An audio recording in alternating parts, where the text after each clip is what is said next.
Hello. So if you're here, that means you have clicked on a recording of a presentation that was given at the 2023 Student Data Privacy Team's Fall Conference. So welcome, welcome. My name is Melissa Preziosi. This was a presentation that I gave at the fall conference with my team, the Student Data Privacy team. We decided it was best just to do separate recordings of each of our presentations. So that's why I'm here today, giving it here. So my presentation was on creating an incident response plan. And it was a little bit of a workshop. The idea was give about 30 minutes of presentation, then give about 20 minutes or so, allowing people to use a template that is provided to work on their own incident response plans. So obviously, because you're watching this after the fact, we'll provide that template in our resources document available from this conference that will have all the same links that you'll see in this presentation at the end. So that's where you'll be able to find the template, and then you'll be able to work with that template on your own time, obviously. So I'm here to just give the talking portion of this workshop. So let's just dive in. So as I said, my name is Melissa Preziosi. I work with the Student Data Privacy team at USBE. I am specifically a USBE data governance specialist, mostly internally, but I also work in drafting data sharing agreements that we may have with outside third parties, with other state agencies, and those types of things. I had a lot of help in the creation of this presentation. I consulted a lot of experts in the field of incident response because I do not consider myself an expert in it. So I had a lot of support from Nora Kozova at the she's the assistant state privacy officer at the Office of the State Auditor. She is very well versed in this topic, a wonderful resource. Her email and telephone are there on the screen. I'm sure if you have questions around this topic, she is a wonderful resource for those questions. I also got resources from the Utah Cyber Center. That's where the template that I offer in this presentation originates from, is the Utah Cyber Center. I'll be talking more about them later if you haven't heard of them. And then as I've mentioned, my team has also helped me in the creation of this presentation.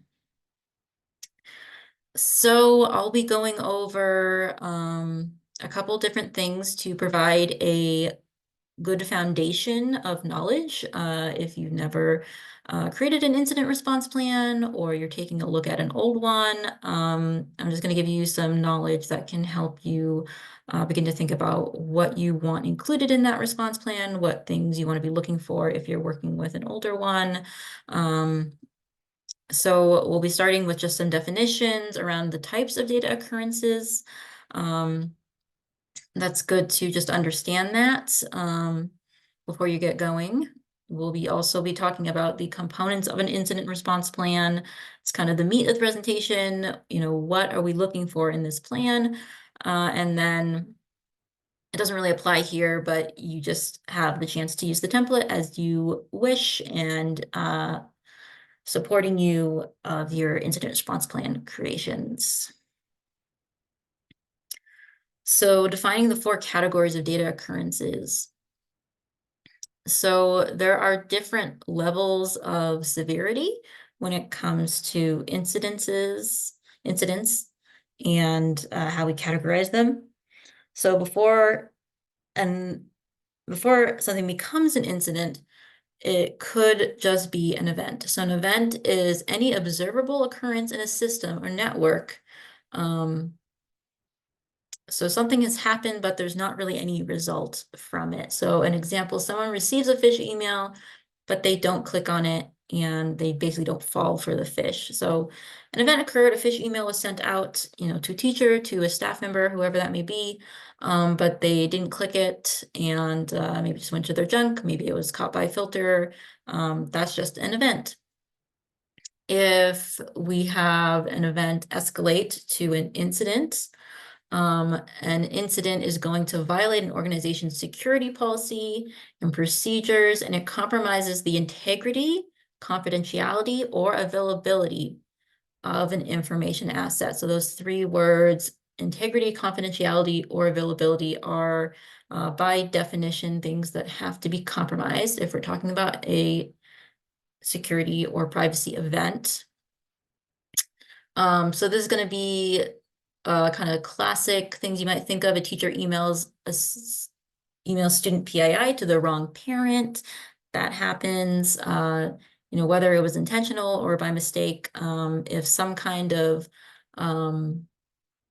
regulated information has been compromised, then this is going to be considered an incident.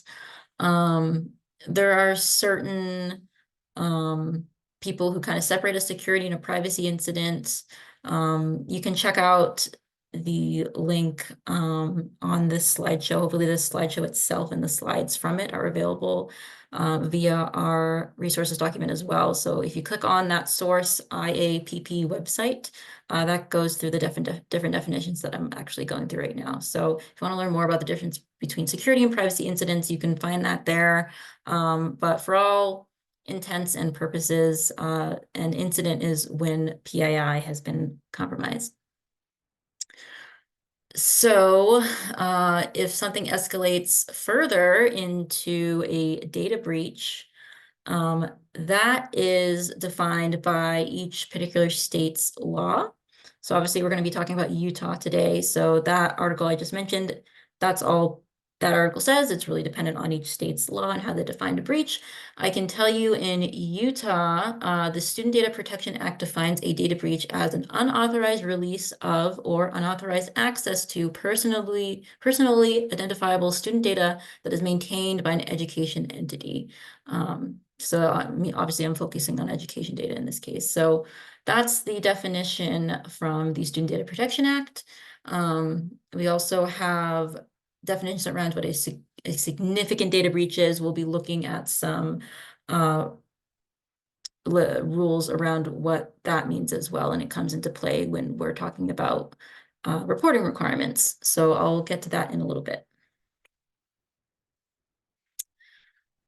So in addition to just going through those different definitions of different types of events or incidents, I also created this flowchart based on those definitions. So this is just a really simplified flowchart around if something was an incident or just an event. As I mentioned, you have to think about, was the confidentiality, integrity, or availability of any data threatened? If yes, then by definition, that was an incident. If no, then by definition, it was just an event. And then figuring out if it was an incident versus a breach. You just consider, was the data that was compromised PII? If not, it was an incident, but not a breach. And if yes, this was a breach and you need to take steps and follow your incident response plan, even if it was just an incident, not a breach, there's probably steps you should take as well. So this is just a really simple flow chart. It's not legal advice. And this is using the definition of breach as defined in Utah Code 53E-9-301.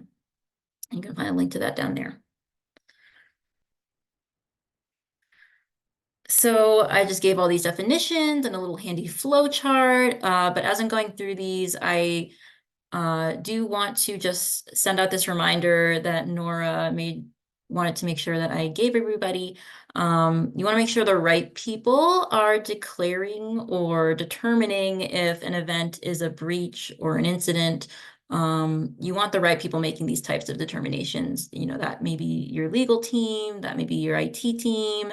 You want to just make sure the people that you have designated as the correct people to determine that are doing those determinations before we follow through with any other actions in our incident plan.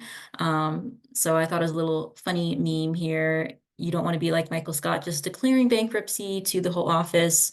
You don't want to be that person just screaming that there's definitely a data breach. You know it's happened. You know the definition.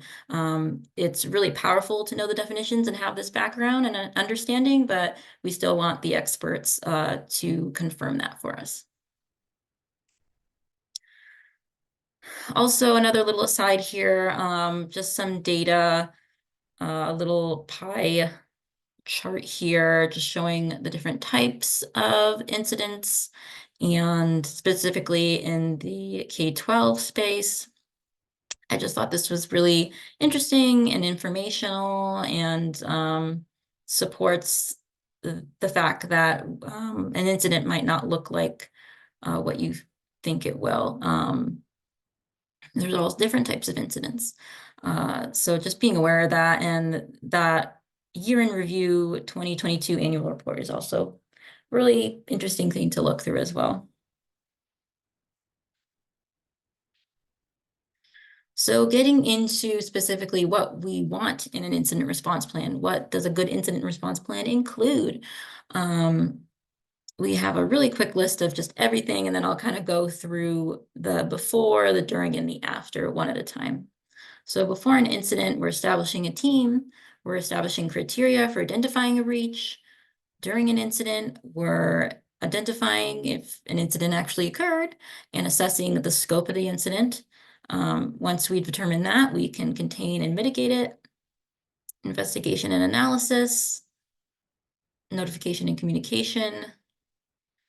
This includes reporting to USBE and the Utah Cyber Center, which I'll talk a lot about when I get to that part.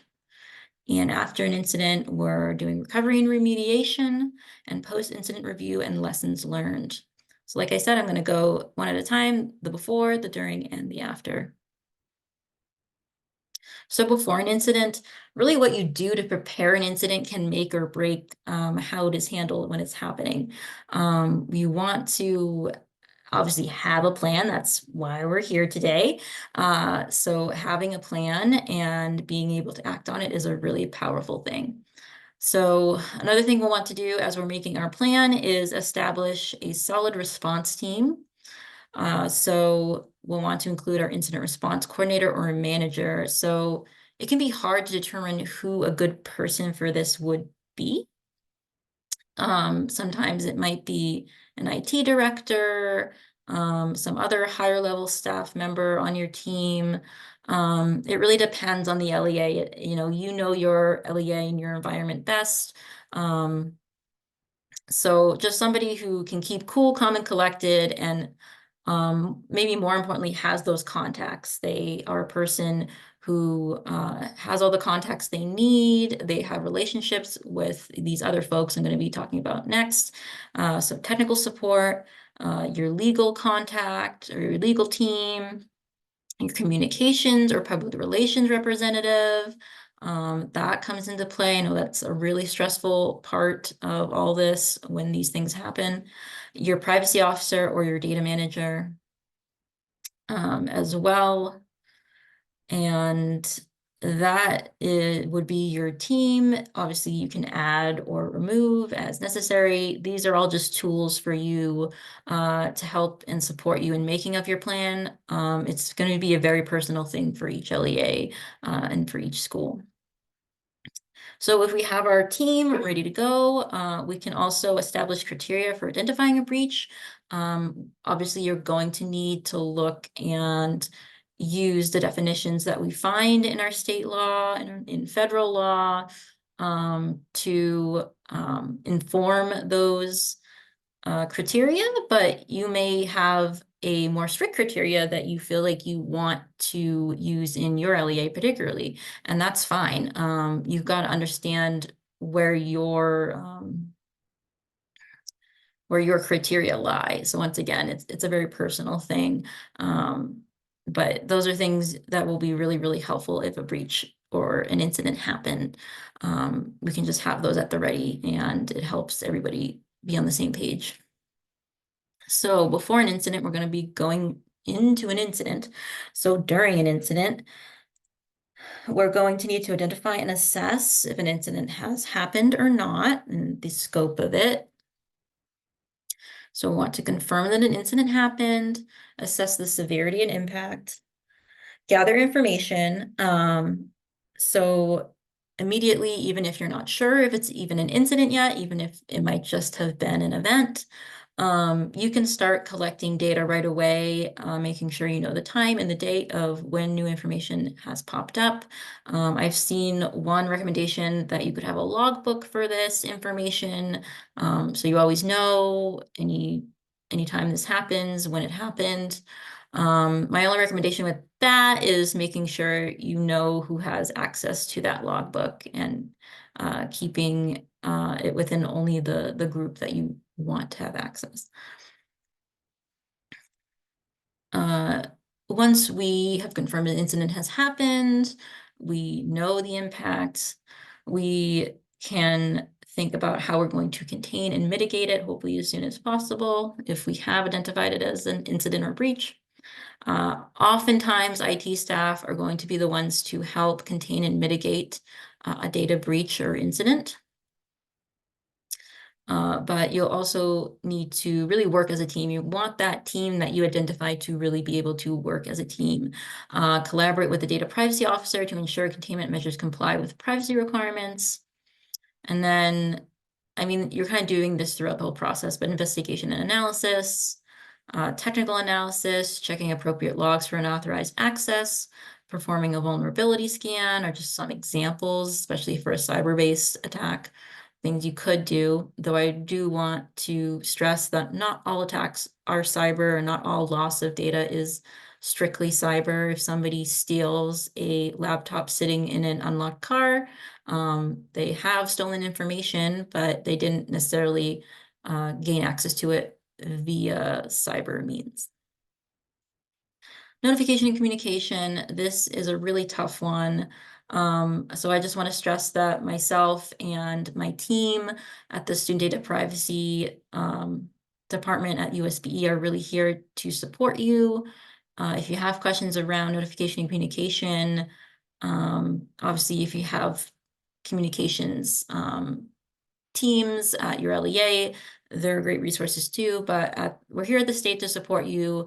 If you're not sure what next steps might be at any point of this process, we are here to answer questions. We're not here to blame or point fingers. We are just here to support you through whatever may have happened. So we're all on the same team there, and I'll give my own and my team's contact information at the end of this presentation.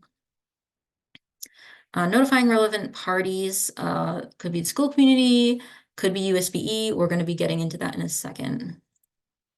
And collaborating with your teams, as I mentioned.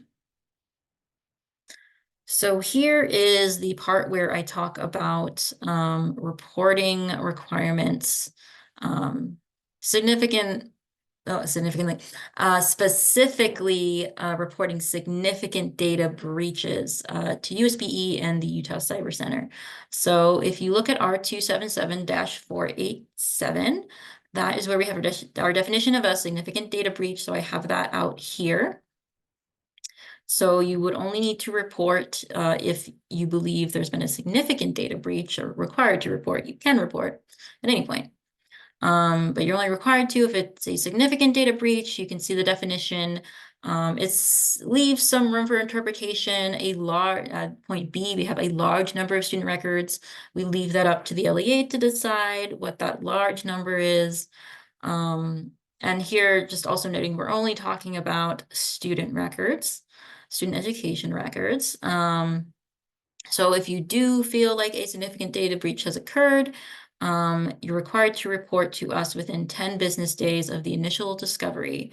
And it says reporting to the superintendent, but myself and my team can stand in as acting as the superintendent in this case for reporting. So you can report to my boss, Katie Chalice, or you can report to really any on my team, and it will get to Katie, I'm sure. So you can just report to us, and that would fulfill that requirement. And stressing once again, in the state of Utah, LEAs are required to report significant data breaches to students and parents. And you can see more details about that at Utah Code 53E-9-304.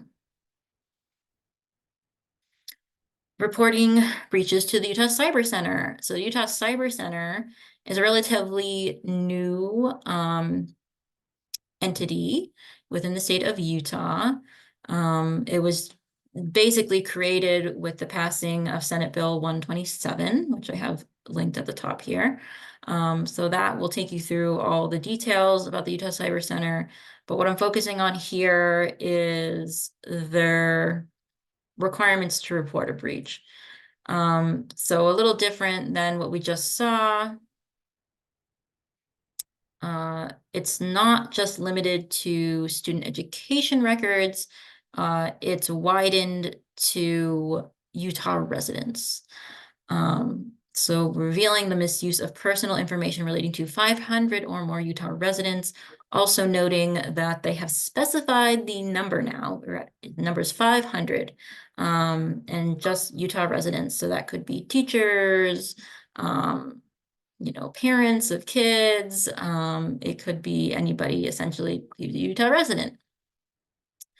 And they are a little more specific with the potential misuse for identity theft or fraud purposes specifically. So I have resources here around reporting to the Utah Cyber Center. They do have a website, cybercenter.utah.gov. On that website, you can find a form that you can fill out, and that will act as your form to report to the Utah Cyber Center. A requirement with that Senate bill is also to report to the Attorney General's office. I've been told that submitting that form at the Utah Cyber Center website also will send it to the Attorney General's office. But if you'd rather report using, direct contact with the Cyber Center in the AG's office, that works too. So here is all their contact info, as well as my team's contact info, privacy@schools.utah.gov, and my boss Katie's info, who you can report if you fit the requirement to report to USBE. Please reach out. So after an incident, so we've gone through this very stressful event, and a lot of times I think what happens is we feel like we're out of the woods, we did a really good job, we're tired, we're exhausted from doing all that work, and we kind of just want to sweep it under the rug. Maybe it was embarrassing, maybe we have feelings about it still, and it's hard to think about. But as hard as that can be, I would really encourage you, even if it takes a little bit of time afterwards to fit into your schedule, to do a recovery and remediation period for any incident or breach that occurs. So there's obviously the part we need to restore our systems back to normal and get back to normal operations. That's something that's likely going to have to happen anyway if we want our schools to function, correct? And that's going to depend on what the incident was, how that recovery is going to look like. So here's what I was talking about, the post-incident review and lessons learned. So I think that's what sometimes gets forgotten here. We get back to normal, but we haven't really taken time to pause and review what maybe went wrong and what went well with our response. So identify areas for improvement and update the incident response plan accordingly on a regular basis. Another great point, you want to be looking at your response plan at least once a year, preferably anytime an incident or breach happens, especially if it was significant. You want to take at least a quick look at what the plan said and what you did. If you felt like you had to veer a little bit away from the plan to be effective, maybe that's an opportunity to adjust the plan to better fit what realistically will work for your team. And debriefing with your team, just being honest and recording any lessons learned, and reporting out to any relevant management as well. And continuing training, there's likely some type of required cybersecurity training that your teachers take. I would encourage maybe even just including a link to your incident response plan for added awareness that, hey, we have an incident response plan. We're here to support you if something happens, and this is what it looks like. just, I think if I were a teacher, that would help me feel more supported and safe if I knew there was an incident response plan in place. And then my last note here is I had the pleasure of going to SaintCon this past year for the first time, which is just generally a security and privacy conference in Utah, largely cybersecurity. And since I don't generally work in the cybersecurity field, it opened my eyes a lot to all the things we have to think about, all the vulnerabilities that are out there in our homes, at school, anything that's electronic and can store data, can be potentially hacked, can be a vulnerability. So my lesson from that, and something I just want to pass on here, is just thinking out of the box. The system that you least expect to get hacked, very well could be that vulnerability that somebody found. So thinking out of the box, having tabletop exercises, having conversations around privacy and security and what can happen, sending practice phishing emails out, seeing who clicks them, and rewarding those who don't click them and report them. These little things are just really, really helpful in keeping security and privacy at the forefront of our minds, because it is so easy just to move on with life and forget, and something we all do. So thinking outside the box, that was kind of my last little bit of advice. So here's links to the template I mentioned earlier. As I said, all of these links are available on our resource document, as well as my slide. Links to these slides with these links in them should be in that resource document. So you should be able to find anything you need on the resource document. The Utah Cyber Center did design this template, so this template is from them. So it is free for your use and resource. Other resources, Cyber Center has a ton of resources. They just have a whole Google Drive folder full of resources. So don't feel too overwhelmed if you go into that folder. You can poke around in there if you'd like, but just know there's a lot in there. And links to the codes that I was referencing throughout this presentation, and then a link to the resources document. So thank you for listening today. I hope you learned something. My name is Melissa. Again, I'm on the Student Data Privacy team at USBE. Here are pictures of my wonderful team and all of our contact info and our general email. Just if you don't know who exactly to email, you can just email privacy@schools.utah.gov. Once again, just stressing we are here to support you with any questions at any point during a possible incident. We are here to help you through that and navigate that. So I hope you have a wonderful day whenever you may be listening to this, and that's it for me. Thank you.